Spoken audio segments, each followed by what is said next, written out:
안녕하세요. 저는 예쁜 딸아이를 키우고 있는 40대 초반 여자입니다. 저는 저를 배신한 남편 때문에 짧지만 파란만장했던 결혼 생활을 보냈답니다. 모든 게 다 지나간 지금 허심탄회하게 한번 얘기해 보고 싶어서 사연을 신청하게 되었어요. 끝까지 재미있게 들어주셨으면 좋겠습니다. 저는 어릴 때부터 가정 형편이 그리 좋지 않았어요. 저희 아빠는 정화조 청소 일을 하셨고 엄만 시장에서 야채 장사를 하셨는데 벌이가 그렇게 넉넉하진 않았거든요. 그래도 자라면서 남들과 비교하며 우울해하거나 불편함을 느꼈던 적은 없었어요. 그만큼 저희 부모님께서 저랑 오빠를 많이 챙겨주셨거든요. 저희 집에선 반찬으로 나물이나 야채가 많이 나왔습니다. 엄마가 장사하다가 잘 팔리지 않는 야채들을 집으로 가져와 이것저것 활용해 요리를 해주셨거든요. 그 때문에 엄마가 해주시는 음식 속 야채들의 모양은 다 제각각이었어요. 엄마, 이 카레 속에 있는 감자 모양이 너무 재밌어요. 네모 모양만 있는 게 아니라 세모도 있고 길쭉한 것도 있네요. 아, 싹이 난 부위를 도려내고 잘라서 그래. 모양은 제각각이지만 맛은 있지? 식재료는 이렇게 알뜰하게 써야 되는 거야. 안 팔리고 오래됐다고 버리는 게 아니라 이렇게라도 먹을 수 있으면 좋은 거지. 저는 알뜰하게 살림을 하시는 엄마가 너무 존경스러웠어요. 그래서 나중에 결혼을 한다면 엄마한테 배운 걸 많이 써먹어야겠다고 생각했죠. 저희 아빠도 저희 가족을 위해 정말 열심히 일하셨어요. 그런데 어릴 땐 잘 몰랐는데 알고 보니까 정화조에서 청소하는 게 엄청 위험한 일이었더라고요. 뉴스에서 정화조를 청소하던 작업자가 사망했다는 기사를 봤을 땐 너무 놀라 아빠한테 울면서 이렇게 얘기한 적도 있었어요. 아빠, 정화조 청소하는 일 안 하면 안 돼요? 뉴스에서 봤는데 정화조 안에 유독가스가 많아서 사람이 질식해서 죽는 경우도 있대요. 아빠도 거기서 일하다가 큰일 나면 어떡해요? 걱정하지 마. 일할 때 다 전문 작업복도 입고 방독면도 쓰고 일하거든. 아빠가 안전수칙 안 지켰다가 우리 현주랑 현식이 울리면 안 되잖아. 그러니까 아빠 믿고 다음부턴 걱정하지 마. 알겠지? 다행히 아빠는 일하면서 그런 사고를 당하는 일은 없었어요. 저 오빠는 저희를 위해 힘써주시는 엄마 아빠 덕분에 사고 한번 안 치고 바르게 자랄 수 있었답니다. 시간이 흘러 저희 오빠는 대학을 졸업하고 중견기업에 들어가 자리를 잡았습니다. 저 역시도 1금융권은 못 갔지만 2금융권 은행 창구에서 일을 하기 시작했죠. 저는 돈을 벌기 시작하면서 오빠랑 같이 부모님을 모시고 여행도 가고 가족끼리 계속 화목하게 지냈답니다. 저희 오빤 같은 직장에서 새언니를 만나 결혼도 하게 되었어요. 저희 부모님은 저도 얼른 좋은 남자를 만나 결혼하길 바라셨지만 저한텐 아직 결혼이라는 게 남의 얘기처럼 들리더라고요. 그냥 언젠가 정말 좋은 사람이 나타나면 그때 결혼해야겠다 하는 생각만 있었죠. 그래서 저는 열심히 일하면서 남는 시간엔 취미 생활을 즐기며 살았답니다. 저는 30대 중반부터 북한강에서 수상 스키를 타는 취미를 가지게 되었어요. 스릴도 있고 시원해서 스트레스가 싹 날아가는 기분이더라고요. 그런데 하도 수상 스키를 자주 타러 가다 보니 갈 때마다 마주치는 사람이 한 명이 있었습니다. 그건 바로 제 남편이었어요. 처음엔 눈인사만 건네던 사이였는데 어느 날 남편이 저한테 말을 걸더라고요. 안녕하세요. 여기 자주 오시네요. 저도 나름 자주 온다고 생각했는데 거의 저랑 비슷하게 오시는 것 같아요. 그러게요. 저처럼 수상스키에 푹 빠져 즐기시는 분이 있는 걸 보니까 괜히 반갑고 그러네요. 저도 반가워요. 이왕 이렇게 인사도 나눴으니 앞으로 친하게 지내요. 그나저나 혹시 나이가 어떻게 되세요? 저랑 비슷해 보이시는데. 그 말에 제 나이를 말해주자 남편이 깜짝 놀라 이러더군요. 우와, 저랑 동갑이거나 한두 살 동생인 줄 알았는데 저보다 3살 누나시네요. 액면가로는 제가 오빠인데 앞으로 누나라고 불러야 될까 봐요. 그래도 되죠, 누나? 알고 보니 남편은 저보다 3살이 어렸는데 대기업에 다니고 있다고 하더군요. 당시엔 그냥 친한 동생이 생겼다는 생각으로 남편이랑 가끔씩 밥도 먹고 커피도 한 잔씩 하면서 친하게 지냈습니다. 그런데 하루는 남편이랑 술을 한 잔씩 먹고 있었는데 저한테 이렇게 묻더라고요. 누나, 누나도 은행에서 일하다 보면 진상 손님들 많지? 그럴 때 스트레스 받으면 어떻게 풀어? 스트레스를 어떻게 풀긴 주말에 이렇게 수상스키 타면서 풀지. 아니면 친구들 만나서 맛있는 거 먹거나. 그런데 그건 갑자기 왜? 아니, 나도 요즘에 회사에서 스트레스 받는 일이 많이 있는데 이걸 어떻게 하면 제대로 풀 수 있을까 궁금해서. 그런데 생각해보면 원래 직장인들은 누구나 다 스트레스를 받는 거잖아. 나중에라도 정 푸는 방법을 못 찾으면 그냥 내가 그 스트레스를 안고 가지 뭐. 내가 이 회사를 얼마나 힘들게 들어왔는데 겨우 이 정도로 포기하면 되겠어? 나 진짜 열심히 일해서 높은 자리까지 꼭 올라갈 거야. 남자로 태어났으면 그 정도는 해봐야지. 스트레스 받아서 힘들다고 한탄하는 건 줄 알았는데 그게 아니라 자기 스스로 성공하겠다고 다짐하며 의지를 불태우고 있더라고요. 저는 그걸 보고 저보다 동생이지만 참 어른스럽고 남자답다는 생각을 했습니다. 그런데 또 하루는 비 오는 날에 남편과 같이 길을 걷고 있었는데 갑자기 차가 쌩 하고 지나가는 거예요. 순간 흙탕물이 잔뜩 튀었는데 남편이 두 팔을 벌려 저를 막아주지 뭐예요. 깜짝 놀라 쳐다보니 남편의 옷이 흙탕물로 다 젖어 있더라고요. 어휴, 괜찮아? 옷이 다 더러워졌는데 어떡해. 이거 얼른 세탁소에 맡겨야 되는 거 아니야? 에이, 괜찮아. 그래도 누나한텐 한 방울도 안 튀어서 다행이다. 누나, 나 방금 엄청 순발력 있지 않았어? 누나 지키고 싶어서 나도 모르게 힘이 솟아났나 봐. 옷이 더러워질 게 뻔한데도 저를 지키겠다고 온몸으로 막아준 남편이 너무 고맙더라고요. 그런데 순간 그동안 남편이 절 위해 배려해줬던 것들이 하나씩 머리에 떠오르기 시작했어요. 고기를 구울 땐 기름이 튄다고 항상 자기가 굽고 제가 조금만 무거운 걸 들어도 저 대신 남편이 들어줬거든요. 그제야 저는 남편이 그동안 저에게 얼마나 마음을 써줬는지 알게 됐습니다. 그때부터 남편이 동생이 아닌 남자로 보이기 시작하더군요. 그런데 남편도 저와 같은 마음이었는지 어느 순간부턴 둘이 마음이 통해 정식으로 만나게 되었어요. 취미도 잘 맞고 성격도 잘 맞아서 정말 행복했답니다.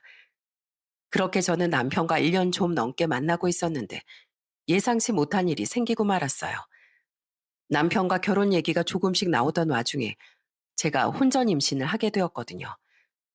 저희 부모님께서 놀라셨지만 그래도 결혼해서 잘 살면 된다고 하시더라고요. 그런데 문제는 예비 시댁이었어요.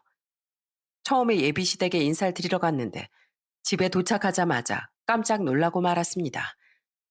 남편과 만나던 중간에 예비 시부가 제조업 회사의 대표라는 걸 알게 되었는데 이 정도로 잘 사는 집인 줄은 몰랐거든요.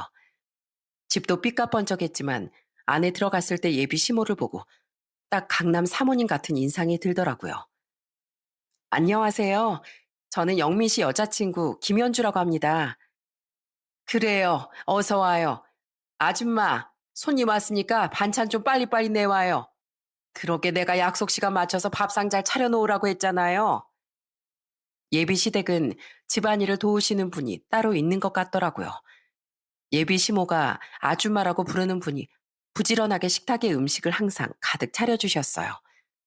그렇게 그날은 예비 시부모님과 대화를 하며 식사를 마쳤답니다. 사실 그때까지만 해도 별 문제는 없었어요. 사실 예비 시댁에 오기 전에 집안 수준 차이가 많이 나다 보니까 긴장을 많이 하고 왔었거든요. 예비 시모의 표정이 언짢아 보이긴 했지만 저한테 대놓고 뭐라고 하진 않아서 그냥 애초에 잘 안 웃는 분이구나 하고 생각했습니다. 그런데 문제는 상견례 때 벌어지고 말았어요. 상견례장에서 밥을 먹는 둥 마는 둥 하던 예비 시모가 갑자기 숟가락을 탁 내려놓고선 이러는 겁니다. 아휴, 내가 아무리 생각해도 이건 아닌 것 같네.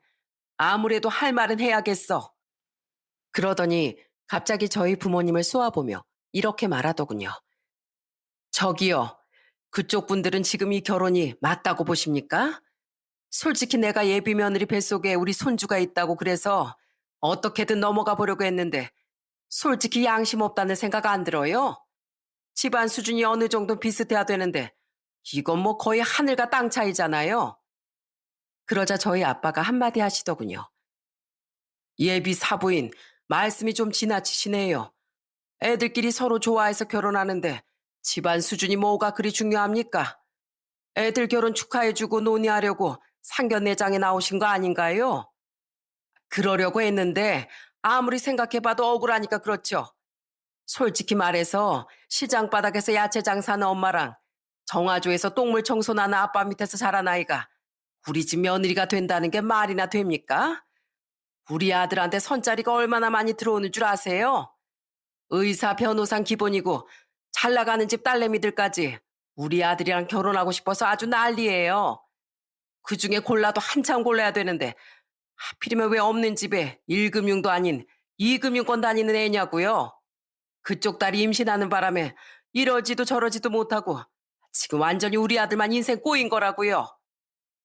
갑자기 화를 내는 예비 시모를 보고 너무 당황스럽더라고요. 그런데 그때였어요. 저희 엄마가 자리에서 벌떡 일어나시더니 이렇게 소리치시더군요. 아, 그래요?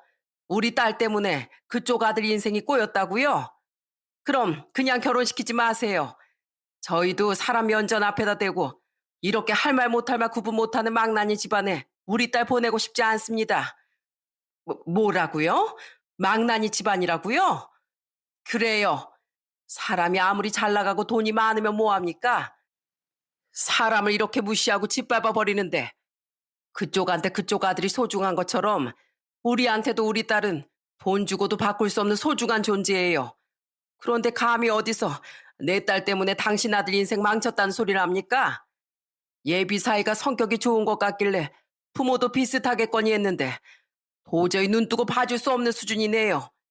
이런 식으로 하시면 저희도 이 결혼 못 시킵니다. 아시겠어요? 현주야, 가자.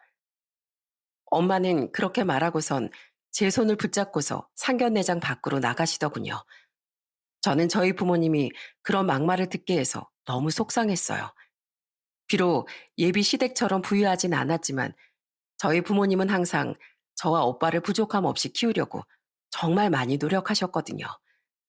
그런데 부모님이 그런 모욕을 겪으신 걸 보니 저도 이 결혼을 하지 말아야 되나 하는 생각이 들더라고요. 하지만 문제는 제 뱃속에 있는 아이였어요. 앞으로 어떻게 해야 될지 눈앞이 깜깜했죠. 그런데 그렇게 상견례가 파토나고 나서 며칠 후 남편이 저희 집에 찾아왔어요. 무릎까지 꿇고 울면서 저희 부모님을 설득하더라고요. 어머님, 아버님, 저 이 사람 없으면 못 삽니다. 여태까지 살면서 결혼해야 되겠다는 마음이 든 건 이 사람뿐이었어요. 저희 부모님이 막말하신 건 제가 어떻게든 사과하시라고 할게요. 제가 저희 부모님을 들들 볶아서라도 이 사람 꼭 지키겠습니다. 저 뱃속에 있는 아이, 제 아이잖아요. 이렇게 헤어지면 우리 아이는 어떡하라고요. 제가 아빠니까 총대 매서 가족 간의 분쟁 해결하고 이 사람과 결혼하겠습니다. 그러니까 이번 한 번만 용서해 주시고 저 좀 받아주세요. 저는 그렇게 말하는 남편이 너무 안쓰러웠어요. 본인이 잘못한 것도 아닌데 눈물을 하도 쏟으면서 얘기하니까 저까지 눈물이 나더라고요. 그런데 남편은 그날 당장 집에 가서 예비 시부모와 결판을 내겠다고 하더니 정말로 그렇게 했나 보더군요. 며칠 후 예비 시모가 저희 엄마한테 전화를 했거든요.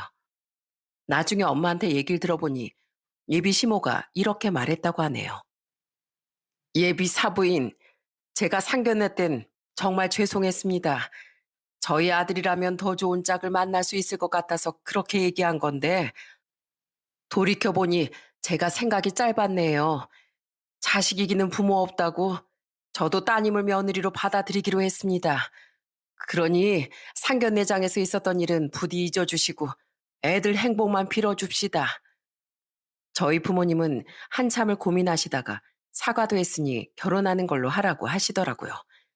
솔직히 뱃속에 아이만 없었어도 그런 집안과 결혼 안 시켰을 텐데 남편 없이 혼자 아이를 키울 제 처지가 걱정되기도 하고 남편은 또 좋은 사람인 것 같으니 이번 한 번만 믿어보시겠다네요. 그렇게 저는 남편과 결혼하게 되었습니다. 그렇게 결혼한 지 몇 달 후 저는 딸을 낳게 되었어요. 그런데 저와 남편의 행복을 빌어주자던 시모가 또다시 저를 미워하기 시작하더군요. 제가 딸을 낳았을 때 시모와 시누이가 병원에 찾아왔는데 저한테 이렇게 한마디 하더라고요. 그래, 애 낳느라 수고했다. 그 표정엔 기뻐하는 내색은 하나도 없었어요. 몸이 건조하게 그냥 예의상 하는 말인 것 같았죠. 그런데 그때 옆에 있던 시누이가 이렇게 얘기하더라고요. 엄마, 그래도 세원이가 고생했는데 뭐 선물 같은 건 없어? 돈 봉투라도 주지 그래. 돈 봉투 무슨 돈 봉투야? 애를 뭐 내가 낳아달라고 했니? 시들이 좋아서 나온 건데 뭔 돈 봉투까지 줘? 시모는 그렇게 말하고선 가버렸지만 저는 아무 상관도 없었어요. 제가 남편과 사랑해서 아이를 낳은 거지 뭘 바라고 낳은 게 아니었으니까요. 그냥 시모가 저렇게 틱틱거려도 저랑 남편 둘이서 아이를 키우며 예쁘게 살면 그만이라고 생각했습니다. 그렇게 시모는 저한테 10원 한 장 안 해줬지만 저희 친정 식구들은 없는 형편에도 이것저것 많이 해주더군요. 아빠는 저한테 현금 100만 원이 든 봉투를 주셨고 엄마는 직접 미역을 사다가 미역국도 한가득 끓여주셨어요. 그리고 오빠랑 세원이는 필요한 육아용품까지 사주더군요. 현주야, 아직 처음이라 잘 모를 텐데 모르는 거 있으면 나랑 네 세연이한테 언제든지 물어봐. 우리가 그래도 육아 선배잖아. 우리 애들이 쓰던 유모차랑 장난감도 필요하면 얘기하고. 알았지? 오빠, 고마워. 그래도 나보다 먼저 결혼한 오빠가 있어서 너무 든든하네. 그런데 시댁에서도 절 챙겨주는 사람이 아예 없는 건 아니었어요. 어느 날 시부가 찾아와서 저한테 용돈을 주더라고요. 아이고, 지난번에 내가 바빠서 못 갔더니 네 시애미가 돈 봉투 하나 안 주고 갔다며? 그래도 애 낳느라 고생했는데 용돈 정도는 줘야지. 자, 이걸로 너 필요한 것도 사고 맛있는 것도 사 먹고 그래라. 네가 우리 집에 시집 와서 예쁜 손녀딸까지 낳아주니 너무 고맙구나. 제 편을 들어주는 시부 덕에 결혼 생활이 그렇게 나쁘진 않았어요. 게다가 저희 남편도 엄청 다정했거든요. 남편은 저희 딸만 보면 눈에서 꿀이 뚝뚝 떨어질 정도로 아주 예뻐하더라고요. 아이고, 우리 지은이 오늘도 잘 놀고 있었어? 아빠가 우리 지은이 보고 싶어서 퇴근하자마자 쌩하고 달려왔지.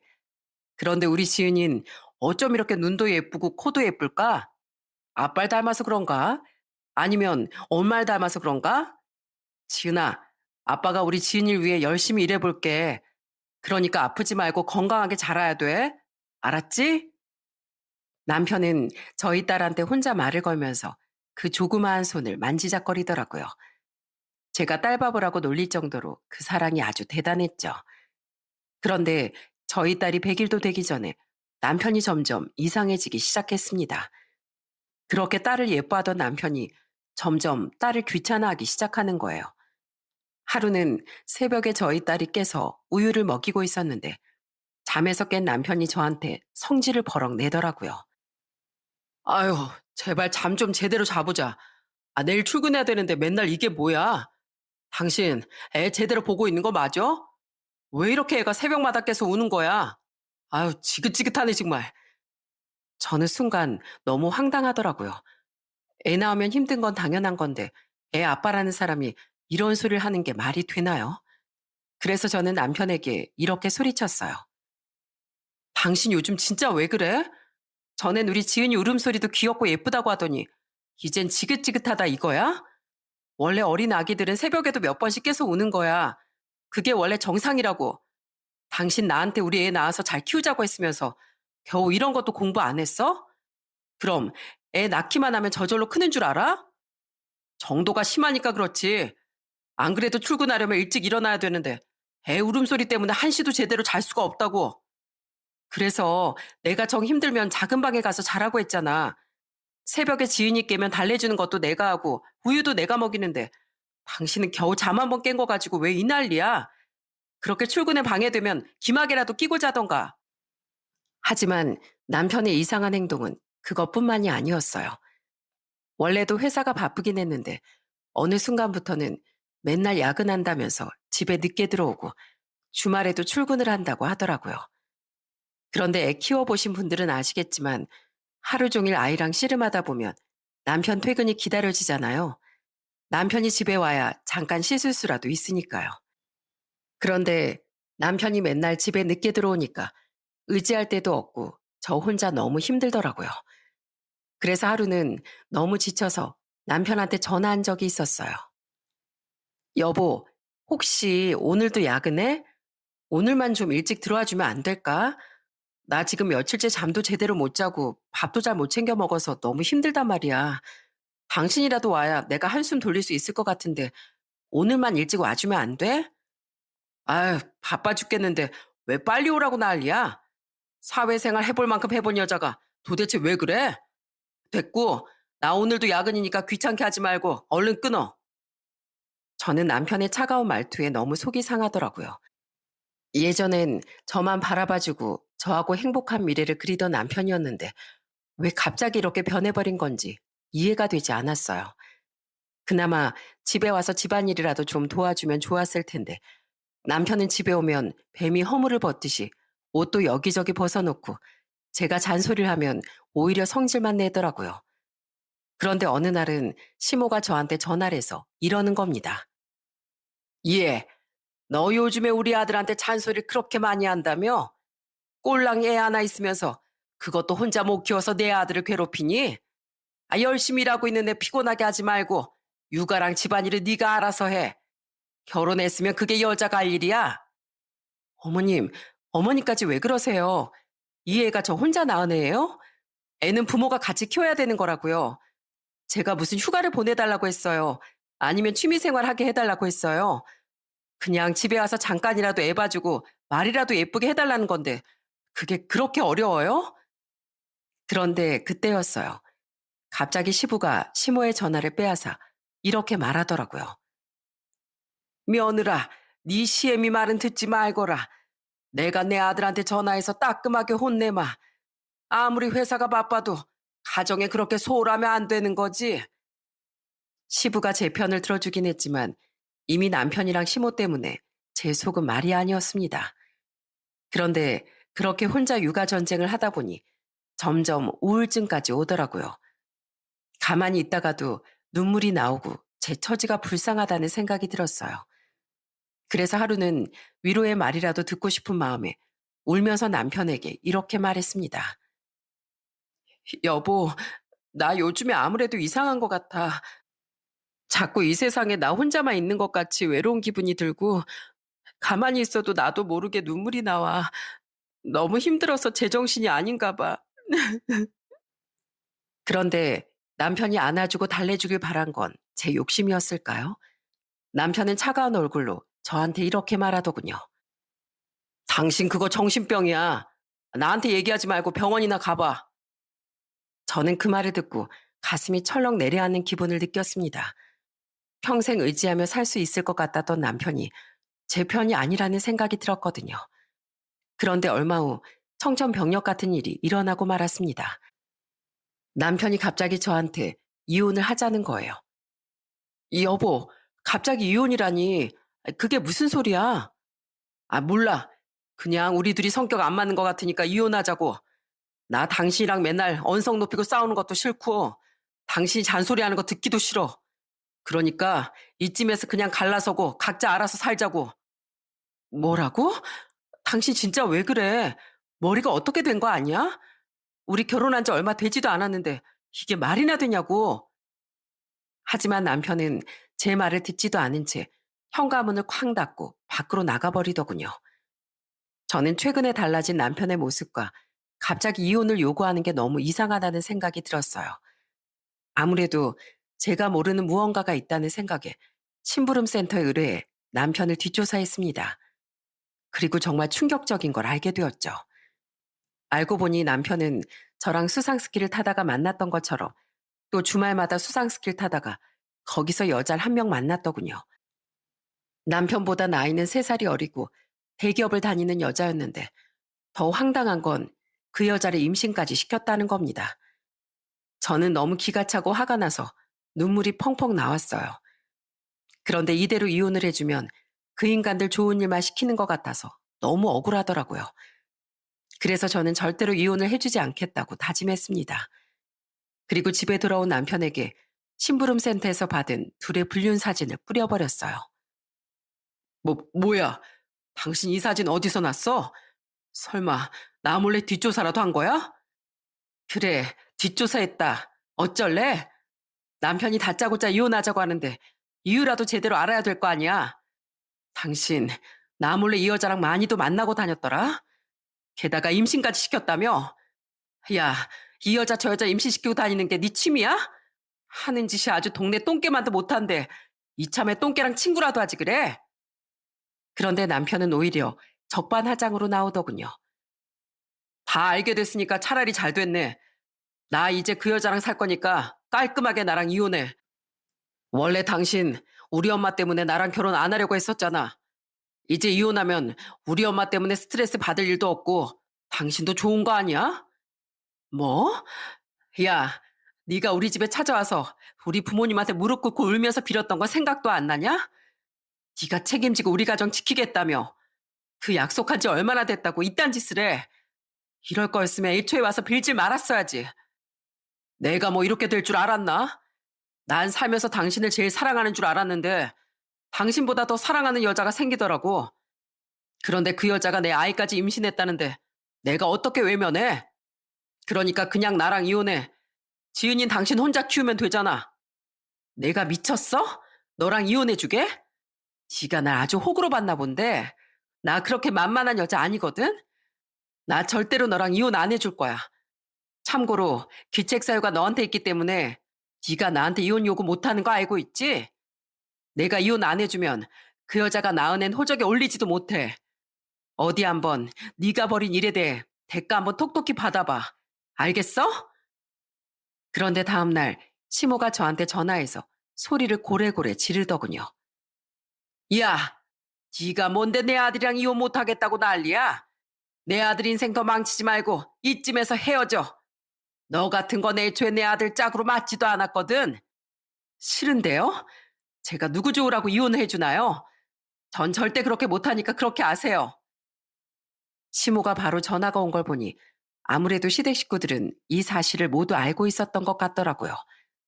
그런데 더 황당한 건 그동안 제 편을 들어주던 시부가 이번엔 아무 말도 안 하는 겁니다. 팔은 안으로 굽는다더니 딱 그 말이 맞는 것 같더라고요. 그런데 제가 계속 이혼을 안 해주고 버티니까 남편이 저한테 이러더라고요. 이혼해주는 게 뭐가 그렇게 어려워? 우리 엄마까지 당신한테 전화해서 부탁하는데 좀 들어주면 안 돼? 당신 때문에 우리 엄마가 내일 집까지 찾아오겠다잖아. 참나. 찾아와서 뭘 어쩔 건데? 그리고 너만 엄마 있냐? 나도 엄마 있거든? 올 테면 오라고 그래. 나도 가만히 안 있을 거니까. 결국 저는 이 모든 사실을 저희 친정 부모님께 다 얘기를 하고 다음날 친정엄마를 저희 집으로 오시게 했어요. 그런데 시모는 저희 엄마가 와 있는 줄도 모르고 저희 집에 찾아와 소리를 지르더군요. 야, 너 내가 좋은 말로 할 때 이혼하라고 했지? 니까짓 깬내 아들 발목을 언제까지 붙잡을 생각이야? 당장 이혼 서류에 도장 찍지 못해? 그런데 그때였어요. 방에 있던 저희 엄마가 미리 떠났던 물 한 바가지를 가지고 나와 시모의 머리에 확 부어버리더군요. 야, 이 무식한 여편네야. 아들내미 잘못 키워서 가정 버리고 불륜까지 하게 한 주제에 감히 내 딸한테 와서 왜 큰 소리야? 뭐야? 당신 여긴 왜 있어? 왜? 내가 내 딸 집에 오면 좀 안 되냐? 방귀 낀 놈이 성낸다더니 너희들이 하는 짓거리만 보면 아주 어이가 없어서 말도 안 나와. 그나저나 엄마라는 사람이 자식 교육을 똑바로 할 것이지. 왜 그런 개도 안 할 짓을 하게 만들어? 도대체 얼마나 제정신이 아니길래 돌도 안 된 딸을 냅두고 다른 여자를 또 임신시키냐고. 뭐? 인간이 진짜 미쳤나? 우리 아들한테 그게 무슨 막말이야? 막말은 무슨? 있는 사실을 그대로 얘기했을 뿐인데 이게 왜 막말이야? 맞자 너.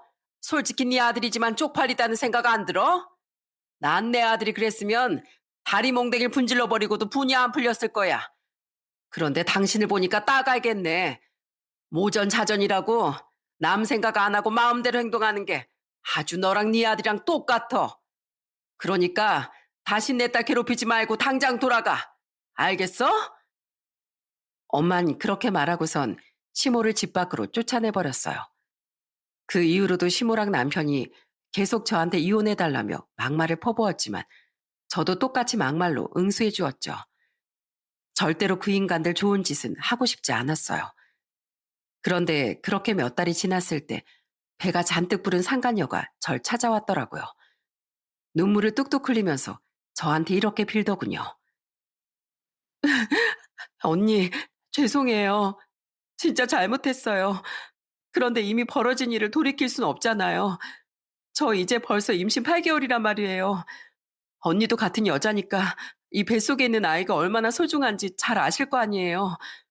저 언니가 이혼 안 해주면 미혼모로 살아야 돼요. 그럼 저희 아이 불쌍해서 어떡해요. 언니가 같은 여자로서 한 번만 이해해주면 안 돼요? 야, 누가 네 언니야? 그러게 애초에 유부남을 만나지 말았어야지. 야, 내가 진짜 궁금해서 그러는데 너 혹시 머릿속에 뇌가 아니라 우동사리가 들어있는 거 아니야? 가정 있는 남자 건드리면 안 된다는 건 당연한 상식인데 그런 기본적인 생각조차 못할 정도면 아주 머리가 텅텅 빈 거 아니니? 맞아요. 제가 멍청해서 그랬어요. 그런데 이미 이렇게 됐으니까 어쩔 수 없잖아요. 저 영민 씨 없이 혼자 우리 애 못 키워요. 그러니까 언니가 제발 이혼 좀 해주세요. 네? 싫다고 도대체 몇 번을 얘기해. 너희들한테 똑같은 얘기하는 것도 아주 지겨워 죽겠어. 유부남 만나서 더러운 짓거리 했으면 미혼모 되는 것도 네 책임이지. 아무튼 난 절대 이혼해 줄 생각 없으니까 당장 돌아가. 내 집에서 어서 나가라고. 저는 그렇게 상간녀를 쫓아내버렸습니다. 그런데 출산 예정일이 점점 가까워지니까 다들 마음이 초조해졌나 봐요. 그렇게 뻔뻔하게 이혼하자고 막말을 하던 남편이 구질구질하게 저한테 빌기 시작하더라고요. 여보, 이거 내가 백화점에서 산 명품 지갑이야. 생각해보니까 내가 한 번도 당신한테 이런 거 선물해 준 적이 없는 것 같아서 이거 받고 제발 이혼 좀 해주면 안 될까? 이거 말고 가방도 필요하면 내가 가방도 사줄게. 그러니까 제발 나랑 이혼해줘. 어? 넌 날 아주 바보로 보는구나.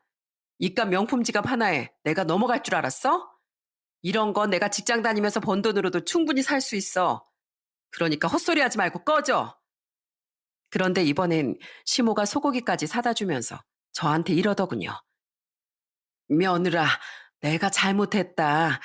내가 처음부터 너한테 좋게 좋게 말하면서 부탁했어야 되는데 어른답지 못하게 큰 소리를 내서 네 마음을 상하게 한 것 같구나. 내가 지금이라도 이렇게 사과할 테니 제발 우리 아들이랑 이혼 좀 해주면 안 되겠니? 내가 너 먹고 싶은 거 있으면 그게 뭐든 또 사다 줄게. 그러니까 제발 이혼 좀 해다오. 싫다니까 왜 자꾸 이래요? 이깟 선물로 날 회유하려고 하는 걸 보니까 아주 모자끼리 똑같네. 우리 집이 없이 살아서 소고기도 못 먹어보고 산 줄 알아요? 참, 사람을 무시해도 정도껏 무시해야지. 이딴 거 필요 없으니까 다신 이혼 얘기 꺼내지 마요. 아시겠어요? 그뿐만 아니라 상간녀도 일부러 불쌍한 척을 하는 건지 만삭의 몸으로 저한테 영상통화까지 걸어 애원을 하더라고요. 하지만 제가 미쳤다고 쉽게 이혼을 해주나요? 일부러 엿먹어보라고 끝까지 이혼을 해주지 않았습니다. 그리고 얼마 후 상간녀는 아들을 출산하게 되었어요. 그런데 그때부터 남편이 아예 집에 안 들어오기 시작하더군요. 그래서 또다시 뒷조사를 해봤는데 정말 충격적인 사실을 알게 되었습니다. 시모가 상간녀 명의로 25평짜리 집을 사준 거예요. 남편은 아예 그 집에서 살림까지 차려서 살고 있더군요. 저는 남편을 찾아가 소리를 지르며 따졌어요. 야, 이제 아예 대놓고 두 집 살림까지 차리니까 좋냐? 그런데 너네 엄마도 진짜 대단하다. 며느리가 출산할 땐 10원 한 장 안 해주더니 아들이 만나는 상간녀가 출산할 땐 집까지 떡하니 해줘? 나 참 무슨 코미디도 아니고 너네 집구석 아주 웃겨 죽겠다. 그러게 당신이 진작에 이혼해줬으면 됐잖아. 우리 엄마가 이 사람한테 얼마나 미안했으면 집까지 해줬겠어. 솔직히 말해서 이 사람은 대기업도 다니고 나보다 나이도 3살이나 어린데다가 아들까지 낳아줘서 엄마가 엄청 예뻐한단 말이야. 그런데 이렇게 예뻐하는 사람을 당신 때문에 정식으로 며느리로 드릴 수도 없으니 이렇게라도 보상을 해줘야지 어떡하겠어? 그러니까 제발 지금이라도 마음 돌리고 나랑 이혼해주라. 내가 이렇게 빌게. 어? 빌어봤자 소용없어. 난 절대 이혼 안 해줄 테니까 너희들은 끝까지 법적으로 남남이지 한번 살아봐. 너희들이 벌인 짓에 대한 대가는 너희들이 치르라고. 저는 그렇게 말하고선 집으로 돌아왔어요. 그런데 제가 끝까지 버티니까 시모랑 남편이 같이 집에 찾아왔더라고요. 시모는 저한테 애원하면서 이렇게 말했어요. 며느라, 도대체 네가 원하는 게 뭐니? 우리가 어떻게 하면 이혼해 줄 거야? 원하는 조건이 있으면 말이라도 좀 해봐. 어? 조건은 무슨 조건이에요? 우리 지은이는 한순간에 아빠 없는 애로 자라게 생겼는데 지금 조건을 따질 때예요? 저랑 우리 지은이가 받은 상처는 생각도 안 하세요? 우리가 정말 미안하구나. 네 화가 풀릴 수만 있다면 우리가 뭐든지 보상해 주마. 일단 지금 살고 있는 이 아파트 너한테 주마. 그리고 애 키우는데 들어가는 돈도 있을 테니 위자료로 3억 정도 주려고 하는데 그거면 우리 아들이랑 이혼해 줄 수 있겠니? 3억 같은 소리 하고 있네. 지금 장난해요? 한 가정을 이렇게 파기해 놓고 3억으로 퉁치겠다고요? 역시 부잣집이라 그런가 뭐든지 다 돈으로 해결하려고 하네요. 그래요. 그렇게 돈이 썩어나니까 그럼 위자료로 3억 말고 5억 주세요. 뭐 5억? 5억이 누구지 걔 이름도 아니고 5억이면 우리한테도 큰 돈이야. 아버님이 잘 나가는 제조업회사 사장님이잖아요. 그런데 그 정도도 못 해줘요? 한 사람, 아니 우리 지은이까지 두 사람 인생을 망쳐놨으면서 5억이면 적은 거 아닌가요? 알았다. 그럼 5억이면 되겠니? 그거면 우리 아들이랑 이혼해 줄 거야? 그걸로 끝내려고 하면 안 되죠. 우리 지은이 키워야 되니까 매달 양육비 200만 원씩 주세요. 그 조건이면 이혼해 줄게요. 양육비로 200만 원이라니 요즘에 양육비 많이 받아야 100만 원이야. 200만 원은 너무 과한 거 아니니? 과하다고요? 그럼 이혼 안 할 테니까 그냥 이렇게 사시던가요. 그러자 시모는 얼굴이 새파랗게 질려선 이렇게 말하더군요. 알았다. 내 그렇게 하마. 네가 원하는 조건 다 들어줄 테니 꼭 우리 아들이랑 이혼해 주는 거다. 알겠지? 결국 저는 지금 살고 있는 집과 위자료 5억 원, 그리고 매달 양육비 200만 원씩을 받는 조건으로 남편과 이혼하기로 합의했습니다. 사실 끝까지 이혼을 안 해주려고 했지만 멀리 생각했을 때 현실적인 걸 선택할 수밖에 없더라고요. 어차피 남편은 저희 딸한테 신경 안 쓸 게 뻔하고 나중에 저희 딸이 남편의 실체에 대해 알게 되면 더 상처를 받을 것 같았거든요. 차라리 돈이라도 받고 이혼하면 우리 딸은 저 혼자라도 키울 수 있으니 그렇게 하기로 했습니다. 그런데 바로 다음 날 정말로 시모가 저한테 5억 원을 입금했더군요. 그런데 이혼하기로 확정이 되니까 저한테 그렇게 설설기던 사람이 또다시 막말을 내뱉는 거예요. 야, 방금 돈 보냈다. 아유, 기어코 우리한테 돈을 받아내니까 속이 시원하니? 하여간에 없는 것들은 맨날 돈, 돈, 돈이야. 우리 아들 꼬셔서 큰 돈 뜯어냈으니까 기분 아주 좋겠네. 이제 돈 보냈으니까 내 아들이랑 당장 이혼하고 다신 연락하지 말아라. 알겠니? 그럼요. 그 인간 목소리 듣는 거 끔찍해서라도 절대 연락할 일 없어요. 그런데 돈 보내자마자 이렇게 돌변하는 거 스스로도 웃기다고 생각하지 않아요? 사람은 변하지 않는다더니 딱 그 말이 맞는 것 같네요. 그 더러운 인성 잘 유지하면서 평생 그렇게 사세요. 저는 그렇게 전화를 끊어버렸어요. 그리고 살던 집까지 받고 남편과 이혼을 하게 되었죠. 상간녀한텐 상간녀 소송을 통해 위자료도 받아냈답니다. 그런데 전 남편과 같이 살던 아파트에서 계속 살려다 보니까 전 남편의 흔적이 보여서 너무 짜증나는 거예요. 그래서 저는 얼마 안 가 그 집을 팔아버리고 친정 근처에 있는 아파트를 구해 이사를 갔습니다. 그곳에서 딸이랑 둘이 사는데 너무 행복하더라고요. 딸이 웃는 것만 봐도 사랑스럽고 제 마음의 행복으로 가득 차는 느낌이 들었어요. 저희 친정 식구들도 저희 집에 자주 놀러와 저희 딸을 예뻐해 주었답니다. 아이고, 우리 지은이가 이 할미를 꼭 닮았네. 이 오똑한 콧날이랑 똘망똘망한 눈매가 아주 날 빼다 박았잖아. 아, 당신 그게 무슨 소리야? 딱 봐도 날 닮았구만. 머리가 새카맣고 머리숱이 풍성한 게 딱 봐도 날 닮았어.